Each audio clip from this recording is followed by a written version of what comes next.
But first of all, genuine welcome to you. Thank you very much for coming. It's a pretty difficult time still with the COVID aspect lurking around, so we've had to reduce the capacity of this hall. But it's really great that you've come out and joined us. So a couple of quick things on the housekeeping side. First of all, toilets are out here, if you haven't already seen them, so plenty of toilets around. In terms of social distancing in toilets, I think it's just a question of being sensible. There's no strict rules in there. Fire drill, fire exits, door behind you, also out here, round to the right. If there is a fire, we assemble in both car parks. We've got a roll list. We'll count you off. Please don't go home, because then we'll be looking for you. We've got a couple of wardens. They'll make sure everybody's out. So, and there are no test drills planned, thankfully. And so thankfully for me. On the COVID side, you should have got an email from us which just talked about the types of precautions that we brought in tonight. I think the main one to stress is if you do fall ill 7 days after this event, please let us know, and then we can let the other people who are attending know as well. So next slide, please, Michael. Right, now I wanted to get some thank yous really up front here tonight, because they are very important to call out. Trinity Centre for hosting us, that's great. We've had some help from their team here in setup, so that was very good of them. Massive thank you for the committee members. There are 9 people now on the committee, which is fantastic for a new group. We should be wearing these horrible these T-shirts that we've been allocated, but I got to say, some people on the committee have bottled out and are hiding them under jumpers and goodness knows what. But these are our T-shirts, although apparently we will also get some grey ones, which is nice. The other great thing about the committee, by the way, is that only one person is the same age as me, and everybody else is younger. Now, when you start a new group, that's a really good sign, because it means that in 2 or 3 years' time, there are people who are coming through to take over, so that's great. We've also got some helpers here this evening who volunteered to kind of work with us in the kitchen. Refreshments and car parks, so great for that. And many thanks to the Sussex Wildlife Trust, of course, because we've got this far. And particularly I'd like Alexis at the back to give us a wave, because she has been fantastic through the last few months and helped us enormously. And I don't know whether you can see this picture particularly well, but this was taken at the Sussex Wildlife Trust Christmas party. They're all having a wonderful time, lots of money being spent and drink flowing. But I think, was this 1979 you had the last one? But anyway, lots of thank yous, but I think they're absolutely deserved. And thank you, of course, to the people who've joined our group, because without it, we clearly wouldn't be here today. Next slide, thanks. Right, so what we're doing this evening then, I'm talking for about no more than 10 minutes on the group, just why we've established it, what we're trying to do with it. I'm then going to hand over to our keynote speaker, Tony, for the main part of the presentation. We're then going to take a break, no more than 30 minutes. We'll see if you're ready to come back a bit earlier than that. A chance for a cold drink, lots more cake to eat. Please do that, because otherwise we'll all be taking it away and eating it. And then back for questions and discussion. Hard stop on this is 9:30, because then we have to have some time to clear up the hall. But we're trying to make this question and discussion session really useful for us all, and we will take what you come up with back with us and into our work going forwards. So next slide, thanks. Right, so I've been a member of the Wildlife Trust now in Lincolnshire and Sussex, and for quite a few years. And I joined it because for me it was an institution that was very well respected, it was very well trusted. It perhaps wasn't as commercial as some of the other conservation organisations around, but it was something that people actually believed in and encouraged the general public into their reserves and to engagement. And this was a really good style from my point of view, and I really enjoyed being part of it and still do, of course. I think what I would say, though, is that the Wildlife Trusts are very thin on the ground. And if you take Sussex as an example, I think there are 110 staff, just under perhaps, including Rye Harbour. 110 permanent staff for 30 reserves, a county the size of Sussex. It really isn't a lot. And volunteers are very important to every trust, including the Sussex Wildlife Trust. And some stats on that, though, really are quite revealing. I think I saw a figure that there were 300 active volunteers. Well, that sounds okay, that's not too bad, perhaps. But there are 35,000 members in the county. And what that says to me is that the people who are part of the trust are just not mobilising enough to support the work of the trust. So I think that's actually far too low a number. And one of the things that I hope we will achieve through this group is to bring more volunteer power to the trust in this part of our county. We have about 2,000 households who have joined the trust in what we've defined as our region. And we've defined our region really for the sake of ease of joining events like these. Anybody in the trust can actually join our group, but it's then about how you participate. So there are 2,000 households in our part of the county, and certainly my ambition is that we get a lot more of those people to join our group and a lot more of those people actively volunteering. So, and I genuinely believe that regional groups can magnify the efforts of the trust, providing they're aligned in the right way and act as champions for the trust in our local communities. So the status of our group, just to kind of clarify if it's needed, is we are a community group, we are affiliated to the trust, and we will be governed by the trust, and we will follow their policies, procedures and practices. So I would really hope that we can be seen as an extension of what the trust are doing in this part of the county going forwards. Next slide, please. Right, so what are we going to do and how are we going to try and achieve this? So first of all, we've clearly got to understand what the trust is trying to achieve. Its strategy, its objectives, its key initiatives. And then we've got to apply them very sensibly to our region. Now, there's some obvious statements, aren't there? We haven't got a coast in the region we've defined, so coastal initiatives probably are less interesting to us. But we've got to be, I think, quite clever in what we adopt and how we adopt it. We can't do everything, so we need to look at our priorities. Second area down here is we need to engage and communicate. I know that sounds obvious, but it's quite hard work. And nowadays with social media and all of the avenues you've got, you really do have to be on the ball, I think, as a group like ours, to keep people interested and to keep people involved. But on the other hand, we do have some great tools to do that. So it's kind of a double-edged sword. And when I talk about engagement and communication, I'm talking trust members, obviously group members, but also non-members. Now, simply by having a group like ours in a part of the county should attract people to join the trust as well as joining our group. And I've seen that happen already at first hand when I've seen recruiters talking to people outside of Waitrose and Storrington and talking to them about a local group. Now that, I think, is something that we should really try and maximise as a group and bring other people into the fold. And then the last point on that line there, other groups. There are lots of other groups operating in our region and they're doing a very good job. What we're not trying to do with this regional group is come in and absorb them in any shape or form. We have to work with those other groups, complement them, perhaps influence them on some things, and they will influence us. And I think by acting as a regional group, we can also pick up good ideas from one place and bring them to another. So Billinghurst, for example, have got a very active local group, and they're doing some great things around, grass verges and many other areas. They've got some good ideas. Why can't we do the same things in other parts of the county, in Aldborough and so on? So I think we can very much act as a way of actually promoting and cross-fertilising things. And the educating enthuse, we need to be ambassadors.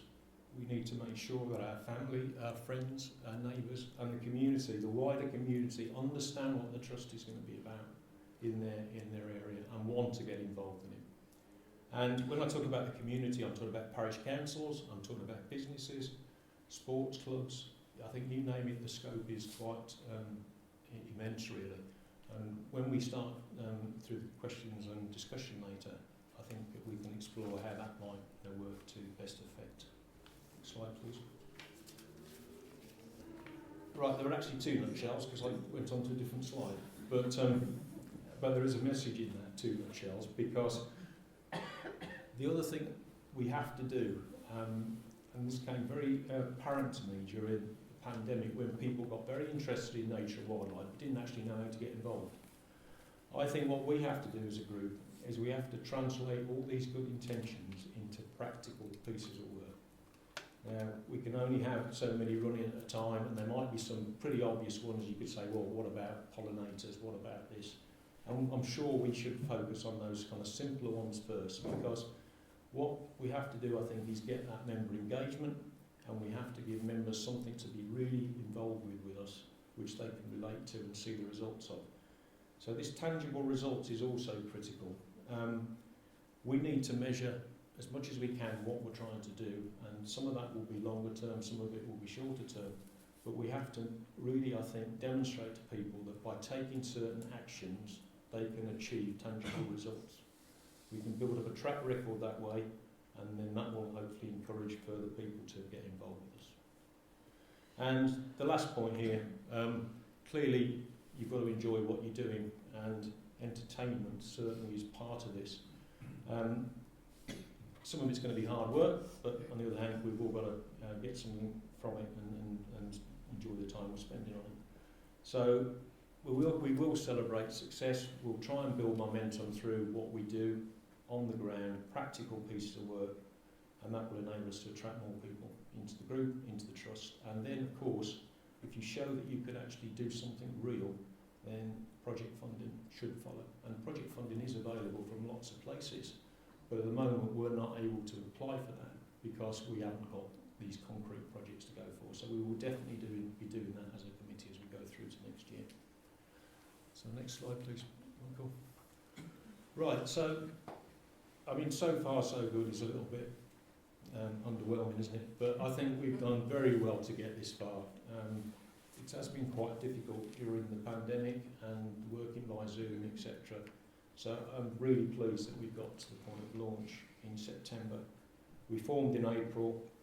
As I say, we've got about 160 plus members now in the group, and we've got a programme in 2021 which has indoor meetings. We've got some outdoor meetings as well, which I'll talk about towards the end of the meeting today, just to tell you what's coming next, and some online sessions planned. And what this is enabling us to do, it's enabling us to get on the map, because it's all very well talking about a group, but actually then doing something brings it home. And the other thing that, just to kind of bullet at the bottom there, we are looking at certain, let's call them special interest groups. The one that we're looking at most at the moment, to be fair, is photography. Arguably it's not special interest, it should be integrated into what we all do, but it's an essential part of it nowadays, really. But we are looking at things like this to help bring some of our group members and maybe others into the fold and get them kind of educated, interested, and then doing something practical. So the committee is now starting to work on, I call it a formal strategy, but it's going to be a charter, a strategy that we put back to the members, we ask you for feedback on, and we then modify it as necessary. And to support that direction, we will also put together a 2022 programme which takes what we want to achieve as a group forward. And as I said, some of that might be more popular and fun-based, but there will be a serious side to this, because I think the education aspect of nature and wildlife and conservation is something that we would all benefit from. And we'll come back, the intention of those, we'll come back to you in January and play what we think we will do back to you, and then that will give you a chance to comment and adjust it if that's what you want to do. So just on the next slide, and this is my last one. So I'm going to hand over to Tony at the moment, and I guess what everybody could normally say when Tony's speaking is Tony needs no introduction. But I would like to say a couple of things, Tony, because over the last few months you have been incredible support to us. Thank you for that. And also your wife, Vivian, who is part of our group and sits on our committee, has actually done an enormous amount of work to get this group to where it is. So many thanks for that. And I suppose the final comment I'd make is that in our starting our group in this year, I think is quite significant, because as we're going to hear, there is a significant period of time now, 60 years since the Sussex Wildlife Trust actually started. and that gives us an enormous kind of heritage and base to move off from. It's very significant, and I think we can be very proud that we're putting a group together in this year to help move forward. Okay, so that's what I want to say. Over to you, Tom.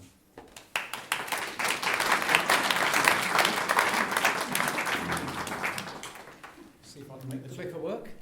We wind up, Michael. Thank you very much, and thanks very much for that introduction, Phil. And it's great to be here on this, the start of a new regional group. As far as I know, there hasn't been a regional group started here, started in the Wildlife Trust, in the Sussex Wildlife Trust, and since about the 1980s. So this is really good. There aren't that many of us around our regional group, so this is great.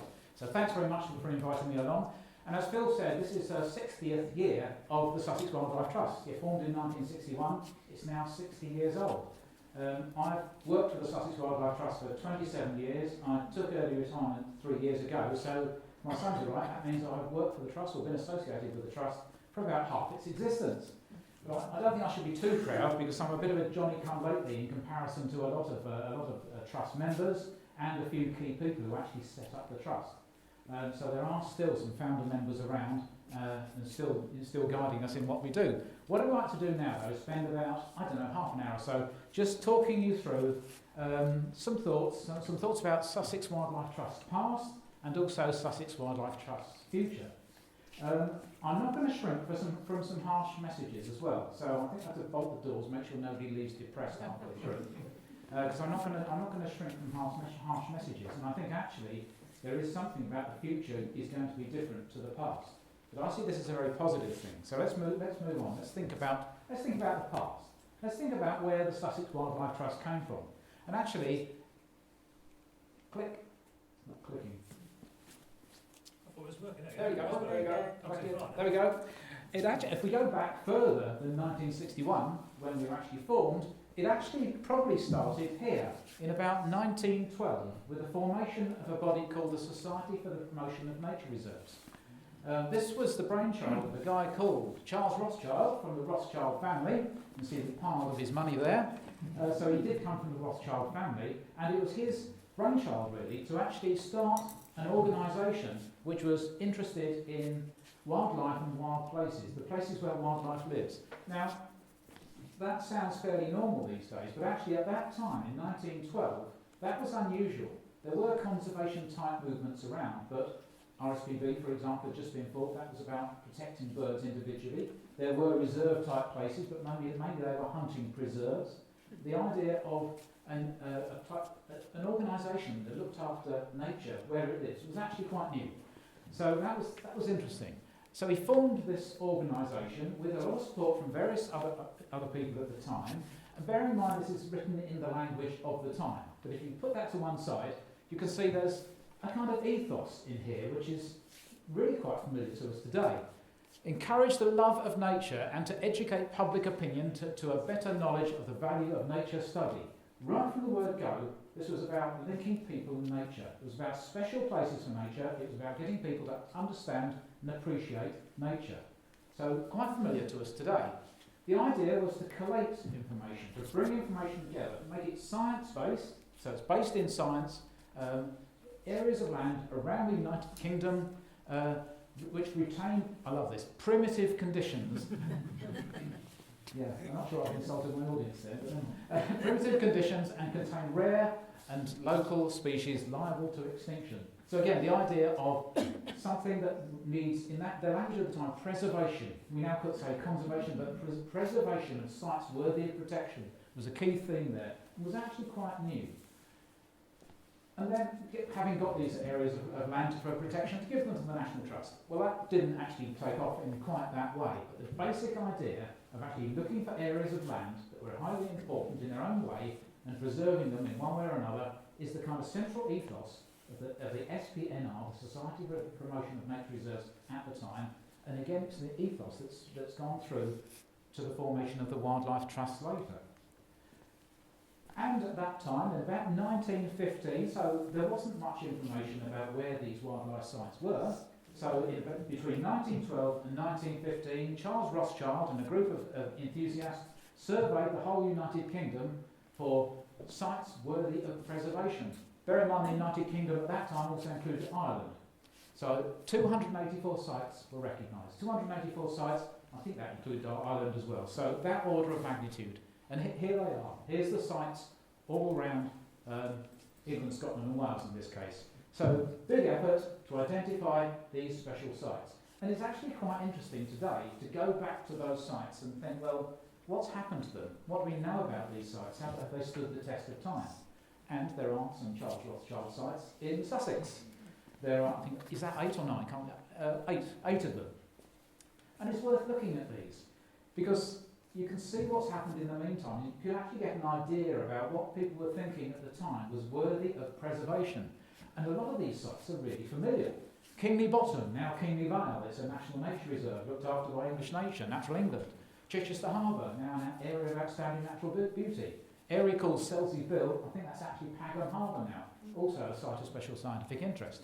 Ashdown Forest, protected by its own conservators and its own Act of Parliament. Lewis Downs, a big nature reserve of the Wildlife Trust. Camber Castle was actually Rye Harbour, it's the same place, which is now one of our most important nature reserves. Hempstead Wood. Anybody know Hempstead Wood? Yeah, it's. I think Michael's doing some research on it now, but that's the one site which I think had already started to disappear before the formation of the Sussex Wildlife Trust. But it's interesting, all those other sites, all those other areas, we've had quite a hand in looking after in one way or another. The establishment of local nature reserves, the influence of the formation of the Ashdown Forest Conservators, major new nature reserves at Lewis Downs, Chichester Harbour and AOND, and all those sorts of things. The Wildlife Trust was involved right from the start. So 1915 was the first survey of its kind anywhere in Britain, and fed into future studies and conservation legislation. Now this is interesting, isn't it? Because it fed into future studies and it fed into conservation legislation. And that's still exactly what the Wildlife Trusts try to do. Based on science, trying to expand the scientific knowledge, but then use that to actually influence legislation, policy, activities, programmes and so on. So that again is an ethos that started in 1915, which is still with us today. The Society took on the role of a national association representing county organisations. So this came later. This was established, but the whole ethos of the SPNR wasn't to become a national body with local offices. It was actually to form an association of local groups. And this is where it kind of started. We're not the same as a lot of other organisations. We're not a national body with local offices. We are a network of local bodies with another body that tries to represent us. And that today is called the Royal Society of Wildlife Trusts, or otherwise known as the Wildlife Trusts. So there we are. We're starting to come together to see how our body of wildlife trusts was actually formed. And gradually, wildlife trusts came into being. The first one was Norfolk in 1926. Then there weren't many for a while. Then got Yorkshire and Lincolnshire came along really quite early. But it wasn't until a bit later that most of the wildlife trusts started to be formed.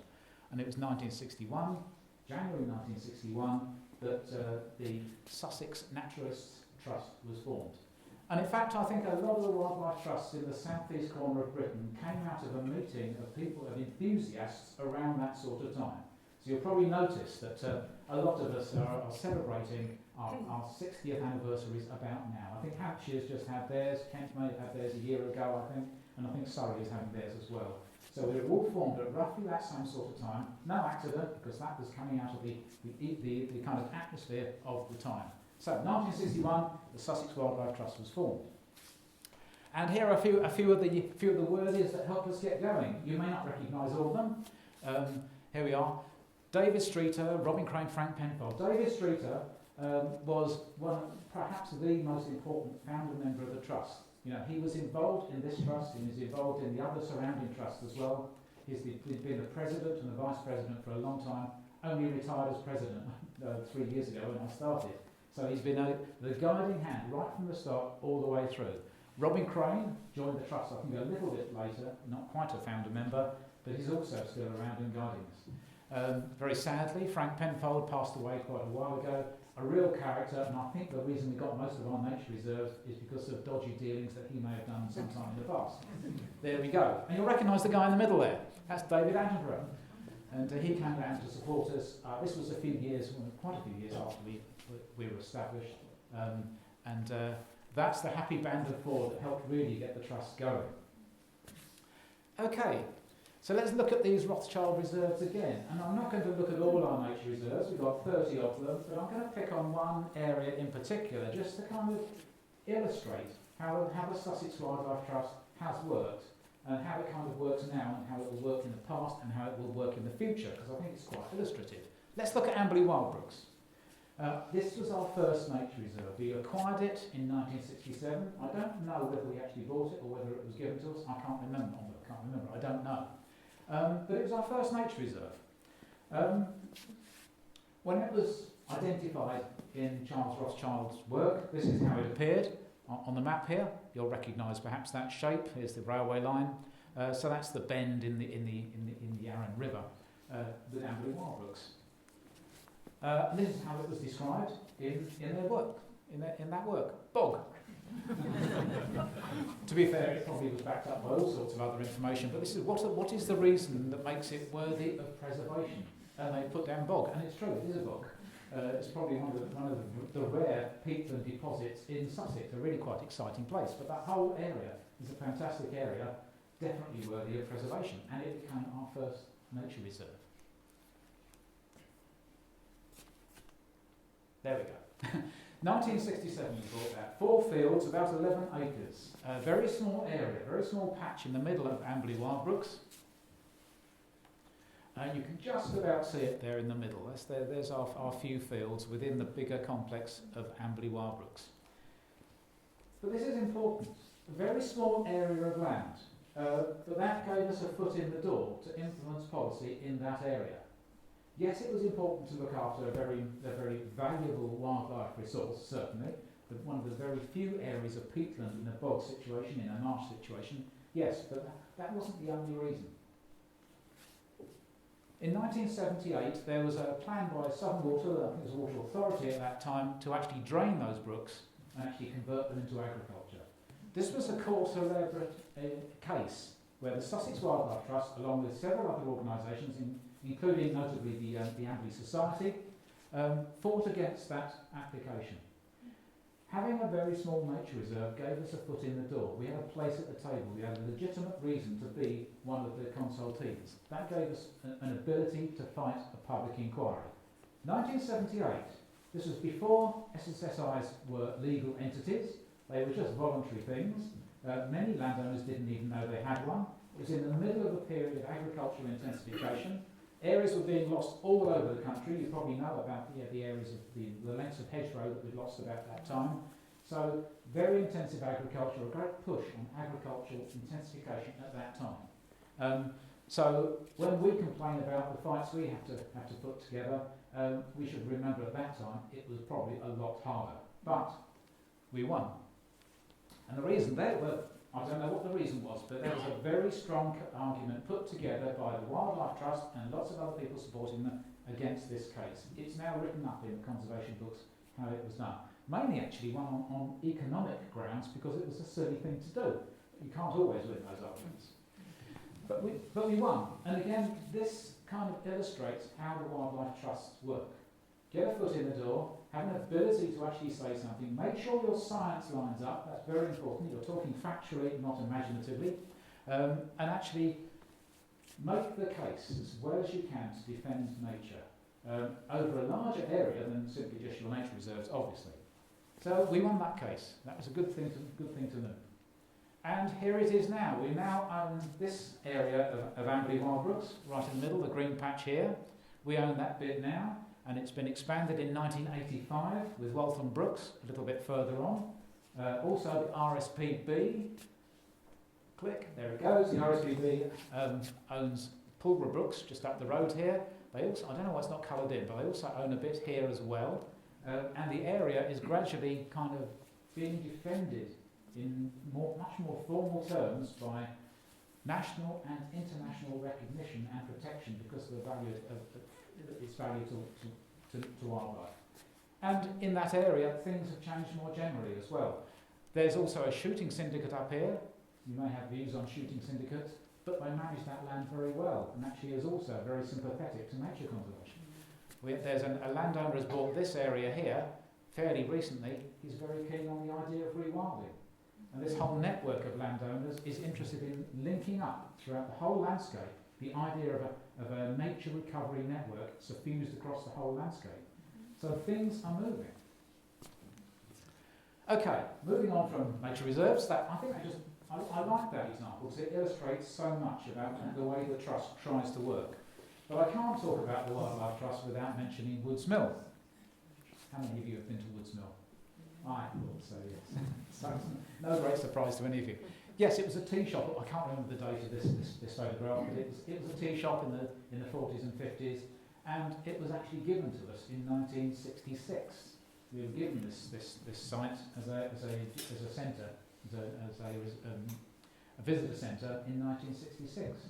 It was renovated and brought back together, and it was eventually opened to the public in 1968. I think there's an argument, I think, with Lincolnshire Wildlife Trust as to who was the first to have a visitor centre. I think Gibraltar Point might have beaten us to it, I'm not sure. Or is there the argument because actually we were the first to own one? You only rented it. Don't know. There's no competition here, but let's be clear, we won it. Okay, but actually, we've had Woods Mill for a long. It's been a fantastic asset. It's been renovated several times over. 1981 was a major restoration job where it was developed as a major visitor centre. It had all sorts of displays in it. At the time, it won loads of prizes. When I started with the Wildlife Trust in about 1990, it was starting to get a bit old, this display, but it was still quite good. I remember there was a fiberglass oak tree in the corner of the building there, going across two stories. A few years later, it was starting to look a bit tired, but you could see how it was really working to illustrate nature at the time. But Woods Mill has its problems. It's a mill, it's near a river, it suffers from floods occasionally, and that's the way it works. So it's been through its trials and tribulations, and I think, judging my audience carefully here, we can probably all remember the 1987 storm, which affected, I think, a lot of us like this. So yes, Woods Mill's been through quite a lot, but it's been with us through all that time. We got it in 1966, it was opened to the public in 1968, and we've been celebrating its kind of anniversaries every now and then. Celebrated it with a cake in 1998, like you should, when it's for its 30th anniversary. Thinking of 1998, here's the happy band that was working there at the time. I'd already been working there for a while. You may recognise one or two people here, don't know. There's Mike Russell. Does everybody know Mike Russell? Really good birding expert. I think his beard's not quite so black anymore. You may recognise this guy, Steve Webster. He worked for the Trust, then he worked for the RSPB, now he's back working for the Trust again. And you may recognise this handsome guy down here. That was Julia Simpson, the Chief Executive of the time, ex-Navy captain. Really an excellent Chief Executive, I have to say that, don't I? And that's Alan Malpass, who was the chairman at the time, now sadly passed away. But you can see, that was the staff at the time. That was more or less all of the staff in 1998. And at our 50th anniversary, I think this is the 50th anniversary of Woods Mill, somebody got together the different sorts of names the Trust has been called on its reserve notice boards. So we changed from the Sussex Naturalists Trust to the Sussex Trust for Nature Conservation. I think that was the end of the 70s and the 80s, and now the Sussex Wildlife Trust, so we can be consistent with all the other wildlife trusts. And somebody managed to find all these different signs from our nature reserves. There's Steve again, Steve Webster. Okay, moving on. What have I got next? Right. So where are we now? Where is the Sussex Wildlife Trust now? We have about 35,000 members, about 90 staff. I think Phil said 110. I think it's probably near 110 now because I think this might be out of date. So quite a few staff. Also, that's not full-time equivalent. A lot of people are part-time. So it used to be about 40 or 50 full-time equivalents. But 100 staff is still a lot to administer. Over 300 active volunteers. It's great to have 300 active volunteers, that's a nice number, but it should be 3,000 or maybe 30,000. That would be great. Over 3,000 acres of nature reserves in about 32 sites. We've had about 32 sites for a long time, and it's been a deliberate policy of the Wildlife Trust not to get new sites, but to expand the ones we've already got. That means you've got more opportunity if you've got bigger sites than if you have lots of small ones. That's been a deliberate policy. We now have a turnover of about £5.3 million a year. Now, I think in 1961, if you had said to the volunteers then, we're going to be spending more than £5 million in 2021, they'd have just laughed. So, but it's an amazing achievement. Of course, spending £5.3 million a year means you've got to raise £5.3 million a year, which is the not quite so easy bit. Importantly, we are one of 46 wildlife trusts around the country. You probably all know this, but we are all completely autonomous. We're not part of something else, not legally speaking. Now, we're not part of the Kent Wildlife Trust, we're not underneath anybody else. We are separate bodies, completely autonomous. But we ought to work together anyway, because we can, and it works far better that way. And we huddle together, I suppose, under the umbrella organisation of the Royal Association of Wildlife, Royal Society of Wildlife Trusts. And again, that's another body. We don't have to listen to them if we don't want to, but we do. It's a bit like herding cats, but it works. And thinking about the wildlife trusts overall, so all 46 wildlife trusts within the auspices and under the umbrella of the Royal Society of Wildlife Trusts, altogether we've got over 2,000 nature reserves with around 100,000 hectares. Over 2,000 staff scattered around the country, over 600 trustees. This is interesting. So we've got all these trustees, and the point I like to make about the Wildlife Trust, sometimes you think about a local organisation being a kind of subordinate to a national organisation, which is itself subordinate to an international organisation. It's not like that with the Wildlife Trust. These people are national/international level. 600 trustees, high-level people, and 10 or a dozen in each trust. These members of staff that we have in the Wildlife Trust, again, they are high-level people. Yes, we work in a county level, but when I was Chief Executive of the Wildlife Trust, I wouldn't have hesitated to be able to pitch some of my staff at national or international level without a hint of any sort of worry. I know they're head and shoulders above many people that are actually working at a national or international level. We have such high-quality staff. And that goes for the volunteers and the trustees as well. Altogether, the Wildlife Trust influence over 300 development plans, local plans. They try to get to over 300 local plans a year. We advise landowners. This is probably out of date. I should imagine that's much higher now. We engage with MPs all over the country. There probably aren't many MPs who aren't engaged with, if you see what I mean. 7 million visits to Trust Nature Reserves. I guess that's gone up over lockdown as well. And we engage with 300,000 school children every year. 800,000 members, 40,000 volunteers. So they're quite big numbers and nicely scattered around the country. Okay, so from 1961 to 2021, 60 years. Wonderful. And see how the Wildlife Trust has grown. So from small beginnings, keeping a pretty consistent ethos. So 1921, we've grown into a pretty significant organisation. There is a but, and I hope you've all been thinking about what this but is. And that's what else has happened in those 60 years? Just think back to those 60 years. 1961, 1966, Silent Spring was published. What has actually happened in our landscape in those 60 years? And let's do a little bit of a comparison. 1961, the world population was about 3.5 billion. The amount of CO2 in the atmosphere was about 325 parts per million. Pre-industrial revolution, it was about 280 parts per million, so it was already on the rise. The remaining wilderness, about 59%. I'm not sure how that was measured. These are David Attenborough's figures, and we all trust David Attenborough. So this gives you an idea. So what's the situation in 2021? Population today is double that. It's 7.8 billion. Carbon dioxide in the atmosphere, 415 parts per million, a level never experienced by humans in the past. Probably not in the atmosphere for a couple of million years. Remaining wilderness, 35%. In fact, I read a paper yesterday which said that the amount of intact ecosystem in the world is probably about 3%. So you see how these declines are going on. We talk about population, but actually that's a little bit misleading. It's the impact of that population which is more important. We think about the size of our economy. The size of our economy since 1961 is probably 4, 5, 6 times what it was in 1961. The impact is likely to be linked directly to the size of the economy. So the population may have doubled, but actually the economy has actually had a much bigger effect than simply through population control. If there were half of us and we lived like Americans, we'd be doomed. If there were twice as many of us and we lived like people in Malawi, we'd be saved. So population is not everything. But also, there we go. A familiar graph of the gradual increase in carbon dioxide over those 60 years. Pure coincidence that it seems to coincide with the existence of the Wildlife Trust. The ever onward increase in carbon dioxide in our atmosphere, and that's in spite of all the kind of conferences, the testimonies to Congress, the climate conventions, the protocols, the accords, the agreements.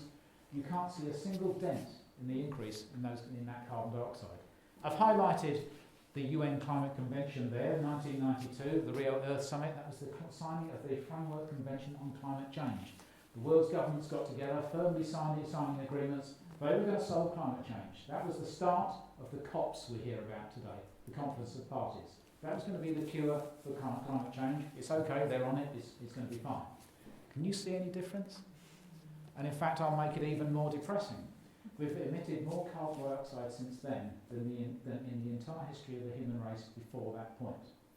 That's the way exponential growth works. And it's no better with wildlife.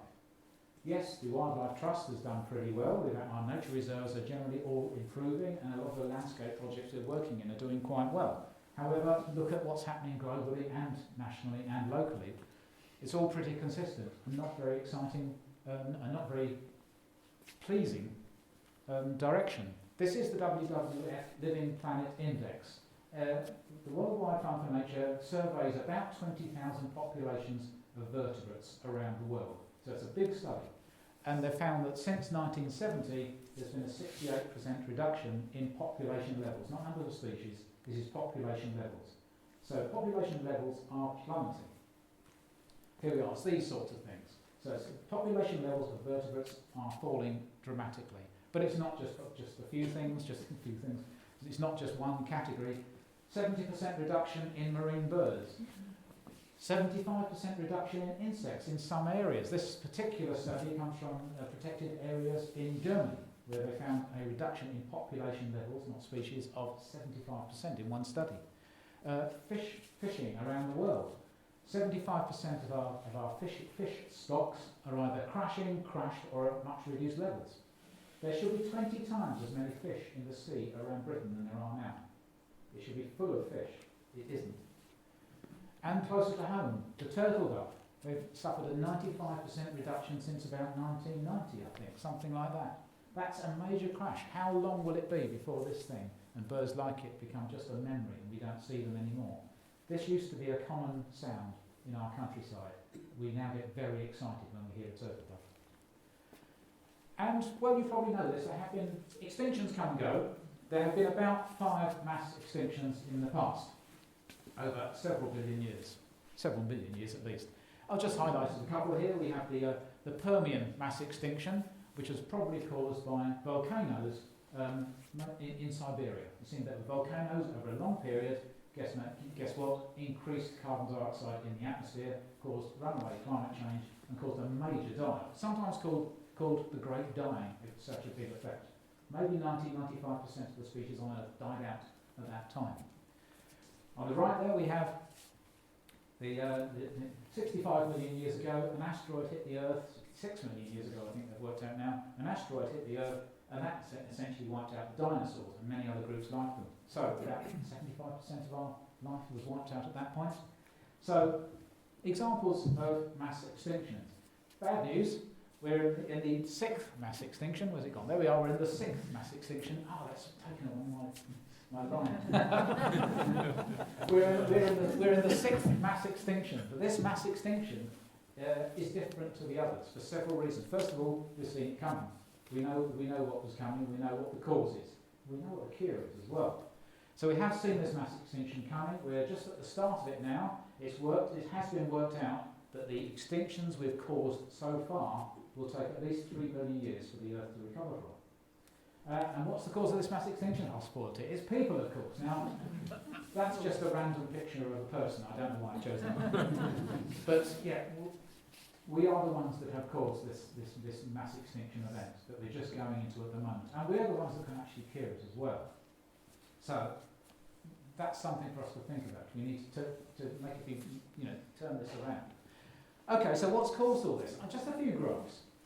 You don't need to look at what this is, but actually what's driving the impacts that we are having on the environment. And if you look at all of these graphs, there's a line. And that line is around 1950. And it's sometimes referred to as the Great Acceleration. Up until about 1950, yes, there was a slow increase and ups and downs in the economy. The population was slowly growing, but actually it was fairly level from throughout much of history up to around that time. And then massive upsurge in all sorts of measures. Gross domestic product around the world shooting up, population shooting up, urban population, primary energy use, fertiliser use, all sorts of things shooting up at about that time. Now graphs can't do that forever. You also see similar graphs at all the negative effects as well. So the Great Acceleration started in 1950, started actually not long before the birth of the Sussex Wildlife Trust. So we've been around in that sort of period at the time when all these forces are acting on our environment. The Great Acceleration and the impacts from that. And to rub our noses in it even more, we know what to do. We know what the cure is here. These are the mitigation curves that we'll have to meet in order to keep our climate within reasonable levels. So this is the black line up to here is the actual emission of carbon dioxide. This black line is now what we need to do in order to keep keep temperatures below 1.5 degrees.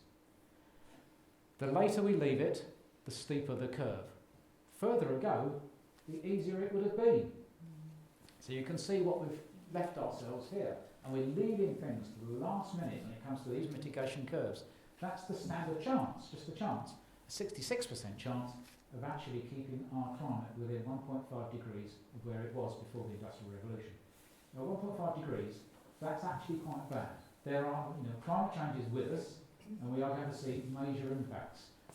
1.5 degrees is not a good thing, but if we really struggle, we might achieve that. We take away all that stuff, and we can see what we should have done. We have had time for a smooth transition. I mentioned the Framework Convention on Climate Change. That's when we should have started. We could have actually mitigated at a slow rate and slowly transitioned into a far better economy where we weren't emitting so much carbon dioxide. We didn't do it. We made noises, it didn't happen. Where we are now, any changes we make are going to have to be destructive. If we're only making baby changes, it's not going to work. The changes that are going to get us to within the right sort of limits to keep our climate livable are going to have to be disruptive changes. And the window is small. If we don't carry on, if we don't do that within the next 10 years, then the level of change is going to be far greater, more like a catastrophic level of change. The bad news, and this is based on current emissions. The bad news is that a recent UN study predicts that by 2030 emissions will go up 16%, when all the countries are saying they're committed to make them go down by 50%. Actual actions will make our emissions go up 16%. And that's the background to what we need to do about things. So that's just the background, that's just the context. The United Nations has now launched the UN Decade of Ecosystem Restoration. Yes, scientifically we know about the background, we know about the causes of all these problems, we know we need to do something about it. So the UN Decade of Ecosystem Restoration is their proposal for this. Again, signed up to by countries around the world. So, and the whole point about this is to massively upscale our effort for ecosystem restoration, massively upscale what we do to restore nature to good health. Not just conserve it, not just preserve it and keep it the way it is, not just look after the best bits, but actually we're too far beyond that. We're going to have to restore ecosystems on a very large scale, and it's doable. Well, we have our nature reserves, and there are nature reserves. There are important areas where we have particular responsibility to look after things. But they tend to be the places that are bucking the trend. They tend to be the places where things are getting better, not worse. But there's less than 0.5% of of Sussex covered by nature reserves. We have to do far more than nature reserves, and we always have done. So we don't just do nature reserves, the Wildlife Trust does all these other things as well. All those other things as well, thank you. So we as you probably all know, we talk to schools, we run events, we do conservation grazing, there's forest schools in there. The Biodiversity Record Centre, the importance of science has always been there. I would say this, wouldn't I, but we have the best Biodiversity Record Centre in the country. Conservation policy, remember what Charles Rothschild was doing right at the beginning, to actually try to influence legislation. That's a very strong part of what the Sussex Wildlife Trust does, often behind closed doors without anybody knowing. So influencing planning, influencing policy, influencing legislation. Oh look, there's regional groups there as well. So we do all of these things. But what we need to do is actually, I'm going to bring this down to our local area a little bit more now. So this is Horsham District. These are what you could call the core sites, the areas that are possibly best for nature. You may recognise some of them. Here's the Knepp Estate. Down here is Amberley Wildbrooks. The Downs runs along here, so this is some of the chalk grassland along the Downs, and so on. Then I think this is the Ada Valley as well. So you'll recognise some of these points. But it's still isolated patches of areas that are good for wildlife. What we actually need to do is rebuild on a significant scale. And this is the actual accepted, published Nature Recovery Network map that's been done in combination between the Sussex Wildlife Trust and Horsham District Council. So we're getting back to that original ethos of working together with people to actually present something which is based on science to enhance nature. So that's the core sites with areas of high opportunity, with areas that are buffered, all marked on there, and areas which link things together as well. So the idea of a nature recovery network, not as some vague concept that a politician talks about, but as lines on the map where you can actually start to think about doing things. Moving on from that as well, you could look, this is the Arun Valley group. We can actually look at the Arun Valley or the Arun catchment. This is a map of the Arun catchment. You may recognise some of the shapes here. Here's the River Arun itself. That's the Rother. I think that's the Lod. Come up here, and I think that's the Store. I think we're around here somewhere, aren't we? Aren't we sitting about here? Anyway, never mind. You probably, yeah, it's quite difficult to picture catchments when you haven't got other clues on the map. You see, this is the Arun catchment.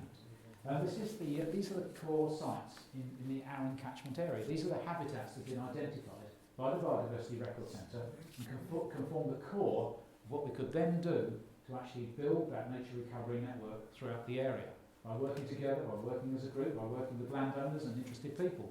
That's the source material. And when we think about the Arun catchment, we start high up in the catchment. We have one of the most well-wooded parts of lowland England. So we start up into the well-wooded Weald, and we go down that catchment and we go into the heathland areas. Some of you have been to Stedham Common, for example.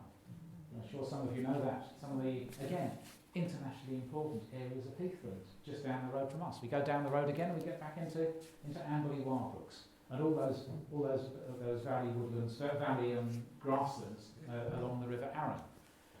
And you can see how things have changed. It's not just one or two green dots anymore. It's a lot of people working together. Here's the kind of flood zones, but all sorts of areas of potential around here. And these are the SSSIs. Most of that is nature reserves. It's linking up through the valley, often with sympathetic landowners happily working together. There's large estates here. I think this is the Norfolk estate. Again, doing all sorts of things to promote nature conservation.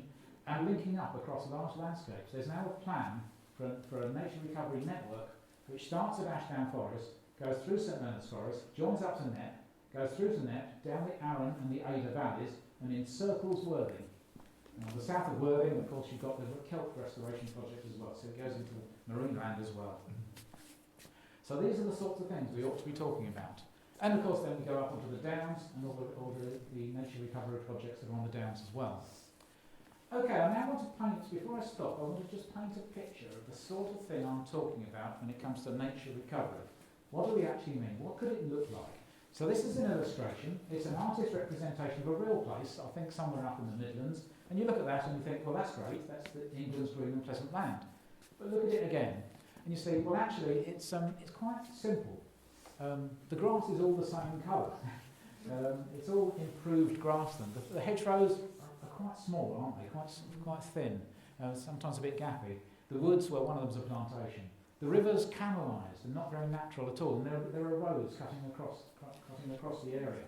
We could do better. We could think about, well, can we change that? Can we actually look at areas where maybe a low productivity for farming, where you could think about rewilding places or building in nature reserves or doing something which is more towards management for nature, particularly in areas which are maybe not so productive for agricultural land. You could then look at this area and think, well, you can do things to link that up. You could broaden out the hedgerows. You could actually build corridors. Maybe all you need to do is manage the hedgerows in a slightly different way. Cut them every 2 or 3 years rather than every year. Encourage them to billow out slightly. So we get nightingales, we get dormice. So do that, and then you can think about the gaps in between. Now, farmers around Sussex are already thinking about regenerative agriculture. There are no-till approaches being tried. So agricultural land itself is not a barrier to land, but is actually not a barrier to wildlife, but is actually permeable to wildlife as well. And there's our rivers here as well, and most of our rivers, particularly in Sussex, they are canalised. They have been canalised probably for hundreds of years. It's been a long-term change in our rivers. We can renaturalise our rivers. We can put the wriggles back into our rivers. Give them wriggle room. Put the river back in touch with its floodplain. This does all sorts of things for biodiversity, of course, but it also actually reduces flood risk in the villages and towns that are downstream as well. It does all sorts of other things. Rebuilding our wetlands helps lock up carbon. It helps ameliorate pollution. It stops pollution going downstream. It takes out particulate matter from water and so on. So all these things can be done. But I want to sum that up with just 4 words, and I think a lot of you will probably have heard these 4 words. Better, bigger, more, and joined. We actually need better wildlife sites. This is in priority order. We need to look after what we've got, look after the best of the sites to start with, and make them better. They need to be bigger. The small sites are always vulnerable. If we can get them bigger, then that will be much better. We need more of them, so they can actually be stepping stones for all sorts of wildlife, so wildlife doesn't just go out into inhospitable landscape and die. It's able to get across stepping stones, and they need to be joined. They need to be joined up. However, you may say, come on Tony, that's all great, but we're all just cowboys, aren't we? We're all just a bunch of cowboys, a bunch of selfish people. We're out for ourselves. This is all very nice, but people aren't like that. They're basically selfish and they only want to do things for their own purposes. It's not going to happen. Well, I would challenge that actually, and I think that's perhaps the biggest lie of this whole talk. And I think this is where COVID, disastrous as it has been, has actually taught us a lesson. The horror stories would have us believe that as soon as people were under pressure, we'd all turn into monsters. We'd be fighting for resources, gnawing each other's legs off, and basically just fighting for everything. That's not what happened. I know there were exceptions. I know there were people hoarding toilet rolls and all that sort of thing. Yes, I know there were exceptions, but actually by and large that's not what happened, is it? Every street ended up with a WhatsApp group. Every neighbour was looking after their neighbours. The NHS service asked for some volunteers, hoping eventually to get 100,000. I think within a couple of days they had 400,000. People are automatically falling into their true humanity, which is actually about helping each other. Humans did not dominate the planet because we were aggressive, because we're competitive, because we dominated others, because we're bigger and stronger. We're none of those things. We actually dominated the planet because we're hypersocial. We work together at massive complexity in all sorts of ways, and it's inherent in us. The kind of dominant, competitive cowboy, that's not human. That's our kind of lizard brain taking over. So I think this is a lesson from COVID. It is possible for us to work together and actually achieve these things. In fact, COVID has shown us that's what we naturally do. And I'm going to finish off now with just 3 words that I think it's worth bearing in mind. And those words are community, place and purpose. And this is about human well-being. In order to get over the eco-anxiety of all those figures I've just shown you, you can forget all that context and actually come down to, well, what are some of the things that actually give us a sense of well-being? And I picked this up from a guy called Dr. William Bird, who's done most of the work linking green space with human well-being. He's a proper doctor who's done loads and loads of research on this. And I pinched this from him just the other week, and it basically encapsulated it to me. Community. What's the thing you should do? Quite often we're asked in these sorts of talks, well, what should we do then? The first thing you should do is join a group. Find other people of a similar mind and just get together, because it's far, far better to get together in a group and do things. So join a group.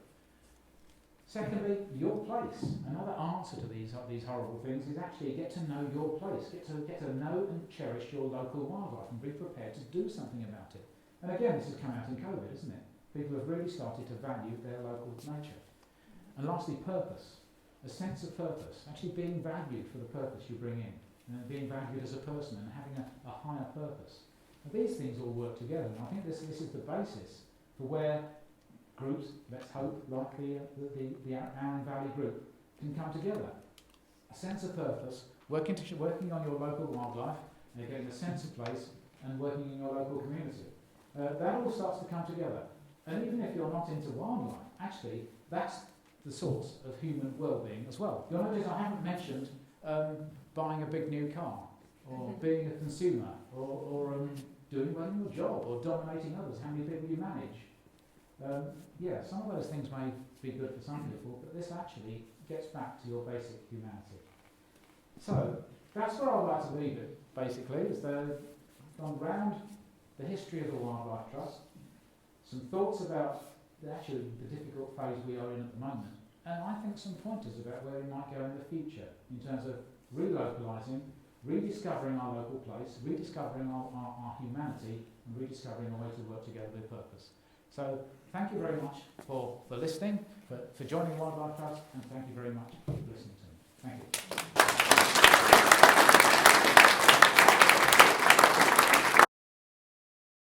Let's get started then. So we've got a hard stop at 9:30, so we've got about half an hour for our questions and discussion, which is good. Just a few kind of memory prompters, if you like, just to get the juices flowing. I think what the types of things that stood out for me from, obviously Tony's talk particularly, because I was listening to that rather than trying to present. Small beginnings turn into a large force for nature. I think that's an absolute great lesson to pick up there. You can actually build on small beginnings. I really like the fact that we've got Amberley Brooks and the story behind that in our region. I think that's a great kind of thing for us as a group to think about and understand. Appalling decline in biodiversity and wild spaces. It's pretty shocking, really, isn't it? But then, there are ways that we can start to address this. And I hadn't actually seen generation restoration before, and I think that's a pretty kind of catchy phrase, really, for what's ahead of us. So that kind of really came home to me. Wild Horse, I'm going to talk about that a bit later when we close, because that is going to be our next indoor meeting. So that was a very good kind of very short overview of that, and very interesting. And just those images at the end of that recovering landscape and the kind of thing that can be done to help nature recover, I think was very powerful in terms of the pictures and the sequence of events. So what we're going to do now is open the floor for questions. Jane and Jerry are going to help facilitate this and get the mic around, and also make sure that we're grilled appropriately. We're going to take the key points down, make sure we don't miss anything, and take those into our committee discussions. And we've also had some questions by email beforehand if you haven't got quite enough to ask us, but I'm sure you will. So I think there'll be plenty to fill up the next 25 minutes or so before we have to close. Okay, so Great. Jane, thanks. Hello everyone, I'm Jane, and I'm just going to gee everybody up to get some questions in. I'm sure you're all dying to get stuck in, but if not, I have also got lots of ideas that we'll put on the post-it notes, so thanks for those in the room where we were having teas. But before I jump in with some of the questions and thoughts that are on here, is there anybody here who's bursting to ask a question of either of our speakers, either about something that they said or about what you would like this Sussex Wildlife Trust local regional group to do? What do you as members want from it? Because remember, anything that you ask or want to happen will get fed into the strategy, so that what this group is will actually matter to you and do what you want it to do. So are there any other urgent, burgeoning questions in the room? And if you put your hand up, we'll get the microphone to you. And if not, I will kick off. Oh, we're going to need a bit of warming up to do. Oh, wait a minute. Yes, we've got one right in the front here. Yeah. Oh, no, one in the back first with Lee. Yes, thanks, Lee. And then we'll come Hiya. It's not really a question, it's more an observation. Those, you're any other changes needed in society to get, to that point of, drastic change. Do you think that that's a message that wider society wants to hear? And if so, how can a group like ours get that across? That's a very good question. Am I on? Sorry. You can probably hear me anyway. Yeah, that's a very good question because it comes down to the basis of what we need to do. Because actually, that's why I finished where I finished, was because we can talk all we want about what we need to do, and we can do bits and pieces, but it actually comes down to our value systems. And actually, I think this is why I called it the big lie, because actually I think what we're told about our value systems is essentially wrong. I said we're told that we are consumers, that we're selfish, we're out to get one over on everybody else. And that's not the case. So I think it comes down to our values. And actually there is a real strength in going back to our basic humanity, which is much more about being a contributor rather than being a taker. Contribute to your local community, contribute to your local wildlife space and so on. And I think that is quite powerful. If people don't want to hear it, then fine. There are plenty of people who do. And actually, I feel much more emboldened about that now than I did a couple of years ago, because that is the lesson of COVID. Lots of bad things, but people did tend to come together and help each other. So Phil, how does that work for a group like this? How do you think you can take that essence of coming together, and what can you do with it? Yeah, well, I think what COVID has done, as Tony's fully explained, is I think it has helped us kind of see the value of being part of a community. And I think it's also made people very receptive to the natural world and the environment. And I think our group, therefore, is actually starting at a very opportune time in many ways. And hopefully all those feelings that built up won't die away too quickly, because maybe we're seeing the kind of bad old days with these fuel problems at the moment. But I think our group can engage with people, I think, a lot more easily now, because I think they want to be engaged with. And that is a really good starting point. It's a good opportunity there. Thank you. And a question here at the front. We have to hold the microphone for you because of COVID safety. One of your photographs during your presentation showed a picture of beavers. Are there any plans to introduce them in Sussex or even in this area? Wow. How long have you got? I would have expected a simple yes or no. Yes, there is, and there have been trials made in this county already, which were not very successful, but that's not ending. I won't go into the detail, but beavers have been released in this county already in an enclosure, but that wasn't successful. I think there's another trial which is being done in the northwest of the county, and it's going to continue in the first trial. It's the Nep Estate. And they are going to carry on with another beaver trial at the Nep Estate. There's also fairly good news, because it seems like the government is minded to approve the general release of beavers, because until recently it had to be behind enclosures. There's all sorts of positive benefits that beavers could bring, but there's all sorts of policy issues that need to be answered. There's your answer. Any other questions from the audience? Can I just ask if Yes, you're going please. to be... You'll just get the microphone to you. Sorry. That's all right, just so that everyone can hear. And your microphone will be held for you. Okay, You don't even need to that's hold fine. it. So. I just wanted to ask if you'll be present at the volunteer presentation at the Leisure Centre next Saturday as a local club. Yes, we will be. We have a stand there, and Okay, there'll be that's 2 or 3 great. of us I'll there. probably be there as well, but Yeah. not with you, but with family support work, I think. So. Okay. We'll See you send people our way. Yeah, You can see the volunteer I will. numbers need to go up, don't they, if we're going to make a difference. Yeah, so absolutely, that's yeah. great. Any other questions, Nicola? Hi. I'm just wondering if there's a way that we could get some kind of flyer or information that we could give out to surrounding landowners. Something about, why that they could be a part of a local group. And so just looking at, our neighbours and something that, we can actually hand them. Yeah. So, So we do have a flyer for our group, so we can let you have some of those to pass to your neighbours. I think the next meeting we're going to have is about Wilder Horsham, where it really is about engagement with landowners. yeah. And I think maybe it might be better to start talking to see some of your neighbours after that more seriously. Yeah. But by all means, the introduction can be made, and we do have a flyer that we've done for our group. Because I think that that's it, that having something specifically for landowners Yeah. rather than a generic, join. I think that if it's written with them in mind, Yeah. then Yes, That'd be okay, great. so it's not quite there yet, but I think we need to kind of work out how to do that with people who own reasonable sized land, pieces of land, definitely.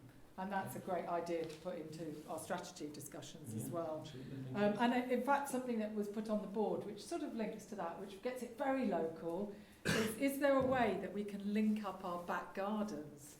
So, all of us, well, many of us, not all, many of us might own a tiny patch of land already. And how could we link our back gardens? Have you got any thoughts? Tony's like leaning forward at this Yeah. point. Yeah. We'll go for that. Always likely to jump forward, aren't I? Yeah, I mean, there are all sorts of things you can do.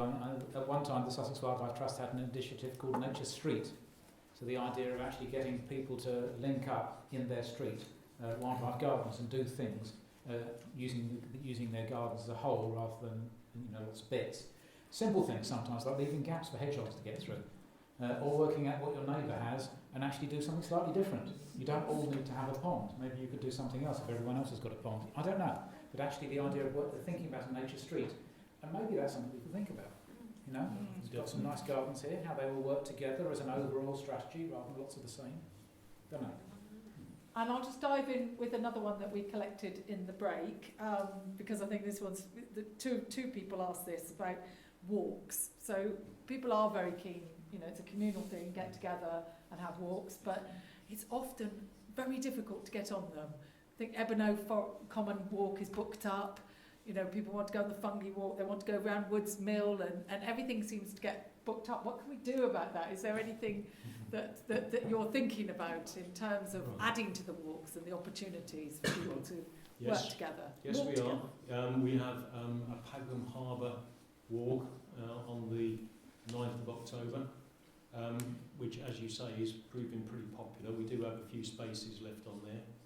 And we've also got a walk planned for Ebeno Common into November, which we'll then send round to members via the bulletin. I think the general principle of walks is that you need to have a kind of safe and controllable group, so that's why the numbers are limited. But I think if we're seeing real demand for that, then we need to obviously try and organise more of them. But we will be adding to the walks available in this region as part of our group's activities, and there are some arranged already. Thank you. Phil, did you maybe want to point out our walks leader? I do. Where is he? There he is. Stand up, Paul. Paul is our outdoor events walks leader and has organised our Pagham trip and in the process of doing our outdoor one. So I think if there are suggestions for walks, then please let us have them, because they can be kind of factored into our programme. That's great, and that's the great thing about being here today. You're at the start of something, so you can influence what the group does and keep that communication going. Now, I'm going to ask the young man in the mask over there, if you would mind, asking the question about the accredited carbon offset, because it sounds a bit technical for me, and I might get it wrong. So Tony's looking interested here. Worried. So I guess everybody wants the carbon offset, but there's only 2 accredited kinds of scheme in the UK at the moment. There's peatland and there's woodland. And woodland has the best science behind it. So I emailed all of the charities and non-profit organisations that offer carbon credits for woodland schemes, accredited woodland schemes. And only one of them got back to me, and they said, we don't sell to the public. They're all oriented towards selling to companies, because companies are obligated to purchase the credits, and then they can earn more money that way. You can sign up online as a private individual to buy these credits, but you have to pay £400 for the privilege of doing so. So I was wondering if Sussex Wildlife Trust would be able to use its own land to offer schemes to the public. Interesting question. Thought you'd like that. Yeah, More you than me, I think. Yeah, there's a lot of issues involved in carbon offsetting, so we're very cautious. The problem with our own land is that the first thing you have to do when you're selling a carbon offset is show additionality, something more that you would be doing with the carbon offset. Now, with our nature reserves, we'd be doing things anyway, so we can't really show additionality, and that's a problem to us. There are ways around that, perhaps. can be a philosophical problem with people using carbon offsets too lightly rather than changing their emissions. So carbon offsetting is the last thing you do, not the first thing you do. Having said that, I think what you've picked up is that actually it's quite a young market. There probably is going to be the need for carbon offsetting, and when you get into it, it's very complex. What I would say, however, I'm not involved in it, but I do know that in Woods Mill, the conservation policy team are looking at how they can do carbon offsetting. I actually think that the Kent Wildlife Trust is perhaps in advance, and they're already doing some sort of work on carbon offsetting. Long answer, I'm afraid. There are complexities in there which I worry about, and I think the biggest complexity I worry about is it being used as an excuse to carry on with business as usual. It's got to be the last thing you do when you've done everything else. It sounds like a good future discussion in itself. So let's just move on to volunteering. So there were a lot of people, thankfully, who are keen on volunteering, who want to get involved with clearing and improving the habitat, and also asking whether there's a way that we can highlight wildlife that we've spotted, things that we've noted. So I wonder, Phil, if you can tell us whether that's going to be part of the remit of this group. Yeah. So on the volunteering side, what's key for our group is that we do that in a way that's safe for everybody and under the control of professional people. So our principal direction on volunteering at this stage will be to volunteer through the Sussex Wildlife Trust mechanisms. So basically you volunteer you register as a volunteer, and then you can put yourself forward for different work parties in different areas. And as a slight variation of that, although it's obviously very closely linked, Wilder Horsham has also asked for some physical volunteering input.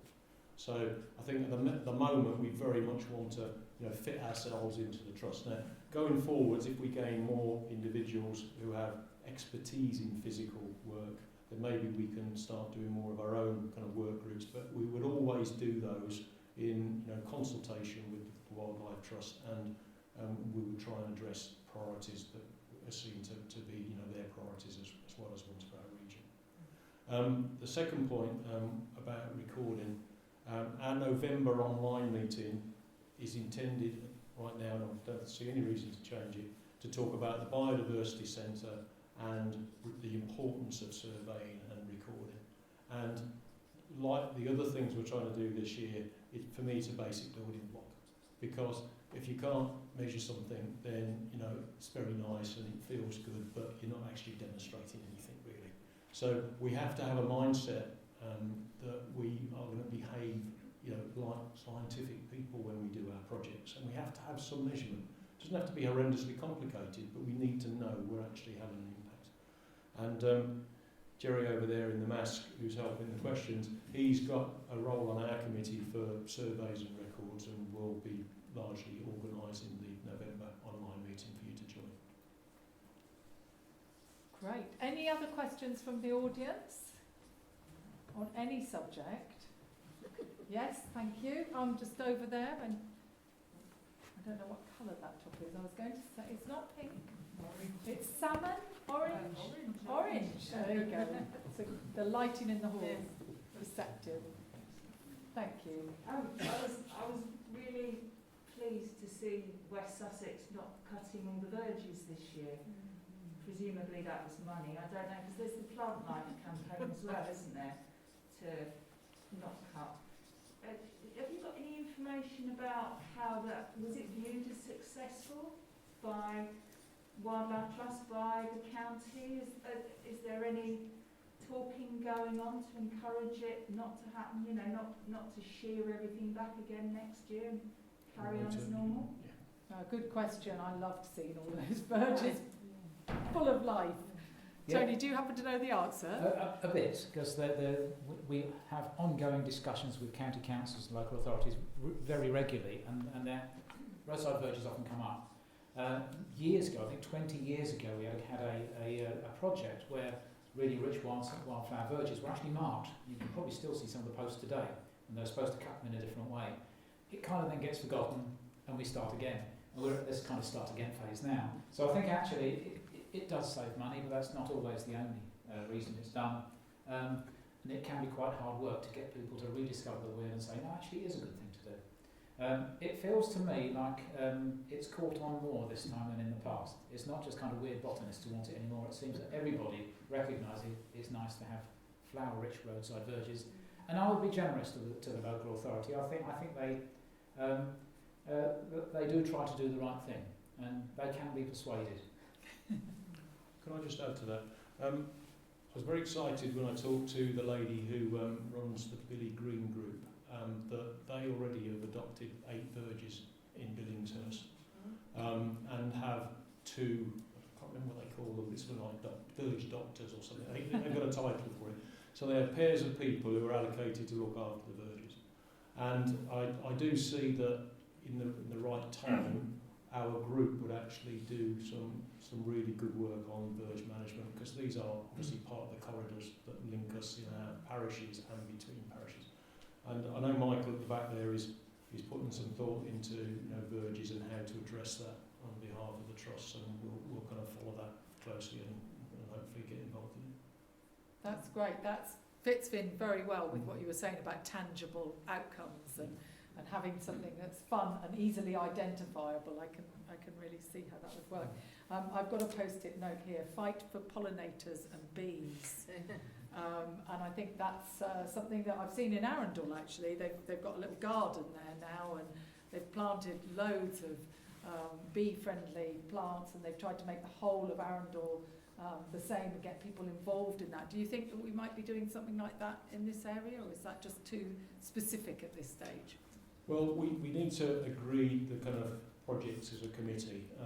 My own personal view is that it has to be an area of focus, and our gardens are, if you like, an easy place to start because we own them, and therefore I do think a pollinator project is probably something we'll tackle quite quickly, but we do need to agree that, put it to the members and get their feedback.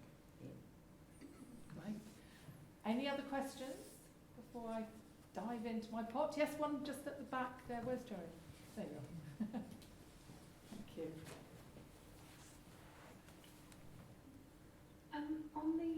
On the board it mentioned that you did school trips. With now that COVID's sort of hopefully being handled, would school trips or people coming into schools, would that pick back up, and what sort of things would be covered? Because obviously it would be as technical as this sort of display. I think that would be completely lost, but what sort of points would be covered, or how would it, because I think kids are a very good way, so they go back to their parents and they tell their parents, and it's a very nice way of sort of spreading the message. Great question, thank you. Tony, do you want to Yeah, pick I mean, up the on Sussex that? Wildlife Trust has had one of the best records of all the wildlife trusts in terms of engagement with children. We've been doing it probably longer than most, so we have had a lot of engagement with children, probably more than many of the other wildlife trusts. I think it's true to say probably not something that regional group will do, because there are issues about safety and so on. But the central office of the Wildlife Trust has a very strong education department, and it does do a lot with children of all different ages. Now, I don't know what the situation is post-COVID, but I'd be surprised if it wasn't a very strong theme that is going to be picked up. So certainly, yes. I mean, look at the Trust website, look at what they're doing. I'm sure there are going to be activities for all sorts of children. And from our group point of view, I think there are a couple of people on our committee who are quite experienced in this type of thing, in working with children. I think we've said that we'd like to do this and do more of it, but it has to be done in a very careful way. So it probably won't be something we'll tackle quickly next year, but maybe it's something that we can then move into. And by the way, we are also very interested in having a younger person on the committee to kind of lead our youth-orientated work. So. It's always difficult to put your hand up, isn't it? But you're sincere in that, so do go and see Phil afterwards if you are interested. Nicola at the front, lost Jerry again, I don't know how I've done that. You're going to go for a shout. Yeah, well, I just wanted, the South Downs National Park are also offering a grant available to any schools. So if you have any schools that you know of in the area. There's education providers, I'm one of them, that teaches environmental education. So yeah, there's a grant available and they've rolled it out further. So if anybody's interested, then they can just come and see me afterwards. Great. And actually Carrie Court was hoping to be here as well, Sussex Green Living, who does a lot of work in schools with Nicola and others in this area, which makes a big difference, getting to young people early. Any other questions? Yes, Mark? Sorry, this may seem rather a trivial point, but there are several towns in the Arun Valley, and I just wonder why you call yourself Storrington and Arun Valley, which just slightly alienates people who live in Storrington. Yeah, I should respond to that. And right, so when this started, it was going to be the Storrington group, right? So that's the way this started. And Tony and Viv started talking to them, and they said, no, that's far too narrow, really. Although Storrington's a big population centre, from a wildlife point of view, it really is a little bit too narrow. So we then kind of went quite a few debates on this, and came to Storrington and Arun Valley, because we do want to cover this area up to the A24 as well, because we know there's a population, quite a large population. I think we'll debate this again, and we need to go around it again, but given where we've got so far with our advertising and things, we left it like that. So it's a tricky one, but it's kind of open for discussion. That's where we are at the moment. But we do want to bring in those people who live towards the A24, and maybe the Arun Valley takes us a bit further to the west. But debate to be had. And the other point that's been raised is, why stop at the dams? If you're going to follow a water course, which is a kind of natural, wildlife corridors, why not go down to the sea? So that's another discussion that we'll have, of course, at some point. So we should have really had a naming competition, shouldn't we? But we will. I know you said by the end that you can send questions by email. If people want to do that, what is the email? Well, there's some flyers around which is going on, right. And it's also on the bottom of the bulletins that we send you each month. So make sure you keep that debate going, because it sounds like the door is wide open. Yeah. So Whisper Green will feel part of it, as will Pulborough and Cold Waltham, and let me carry on with my local knowledge. Now I'll stop there. Any other questions, please? Anything anyone's dying to ask? Let me just ask one that I had in earlier, which was sent from somebody who can't be here. You've slightly covered this already, Phil, but I'm going to ask it anyway. How do you see the new group interacting with existing similar groups where there's an overlap? And actually, when we were at the Pulborough Harvest Fair at the weekend, I noticed a lot of people saying, well, I'm a member of WWT and RSPB, and and I don't know what I'm, how I can get any value out of all of these things. So how does it work? Why should people be part of this, and what do you do about that overlap? Yes, yeah. I think for a starting kind of answer to that is that there is a lot of overlap in terms of group membership. So we have in our group a lady who leads Wild Pulborough, we have a lady who leads Billy Green and so on, and I'm a member of a couple of local Storrington groups as well. So I think if we talk parish groups, I think where I see the kind of group working there is that if a particular group in a particular parish is focused on something and working it and very happy doing that, then there's no added value with the regional group getting involved in that. If it's a slightly weaker parish group and they ask for some support, then we should surely help them do things. And then I think the other aspect is there's big areas of land, corridors, important corridors between parishes, and I think we can definitely play there quite significantly. So I think it's really a case, I think, of making sure that we understand where each group is focusing, understand where our touch points are, and working in a very collaborative fashion. This is not, one ball that somebody has to take home. It's a team effort, and we'll look for that wherever we can. I mean, actually, that map, Tony, that you had near the end of your presentation, where you could start to see things joining up, says that visually, doesn't it? One of the questions we had earlier was about NEP and there's obviously housing threats above that. You talked about the Horsham district plans and working together. How are we able to mitigate the risks of things like that, or is that Gosh, a whole nother subject? It's a whole nother subject, but it's dead live, and that's the important thing. And in my mind, there's a policy issue which isn't correct, and that is we have the housing which seems to take priority, and the environmental policies which fall below them. Because of the environmental crisis, that's got to be reversed. The environment actually does come first, because that's what we rely on, and the houses will have to fit around that plan. At the moment, it's not like that.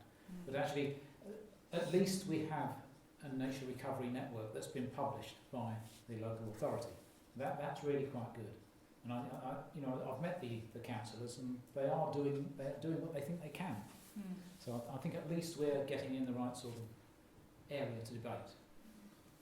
But linking up is definitely part of the answer. Yeah, linking up's part of the answer, and also the thing I like about linking up is that if you've just got a little garden and it's just a little garden, you can get a bit depressed and say, well, there's all this big countryside out there. What can my little bit do? But if you see your location as part of a network, then it's actually much more valuable. You can see it as a little stepping stone to somewhere else, or a big stepping stone, or part of a corridor. So actually being part of a network gives you a much greater purpose, I suppose, for your own particular patch.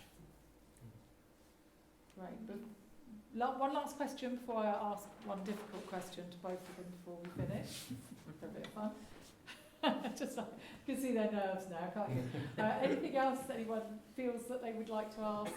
Don't want you leaving the room thinking, I wish I'd done that, I wish I asked that. There's lots of ways to communicate with us afterwards anyway. So the difficult question is not that difficult really, I just wanted to make you worried, is what one thing would you like this new group to be doing, one initiative that you would like to say, right, this is what I'd like from it, starting with Phil and then we'll go to Tony. I'm going to be kind there. I think dealing with, if you like, an individual's garden and street for me is a given. I would really like us to be making a significant contribution to the corridors and corridors between parishes, hedgerows, verges, maybe bits of land that fall between parishes. And clearly this has got to be part of a design, and as you saw with Tony's slides on Wild of Horsham, you map, you decide where you want to put your effort. And I would really like us to be, if you like, acting as part of the glue between parishes and help build that network.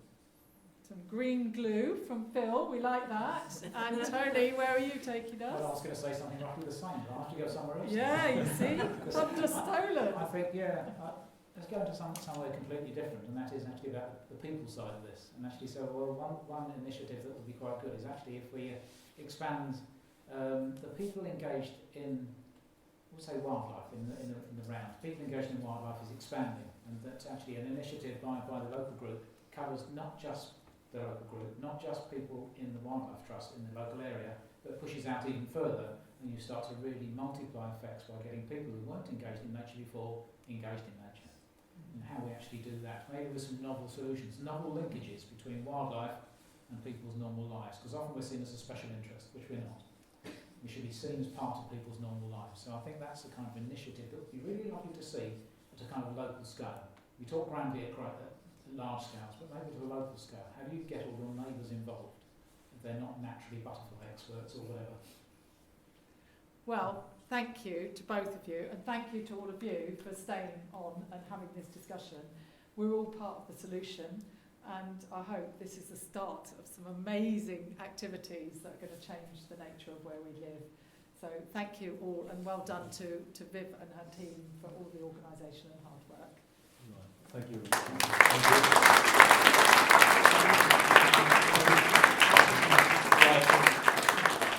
One slide just to finish us off. Obviously, thank you very much for being here. Really enjoyed our first meeting. I think it's a bit of a relief to get it out of the way in many kind of ways, because it's gone pretty smoothly. Great thanks to Viv and the organising team, and it's something now we can move forward from. So that's really good. Very exciting to be starting our new group and with your participation.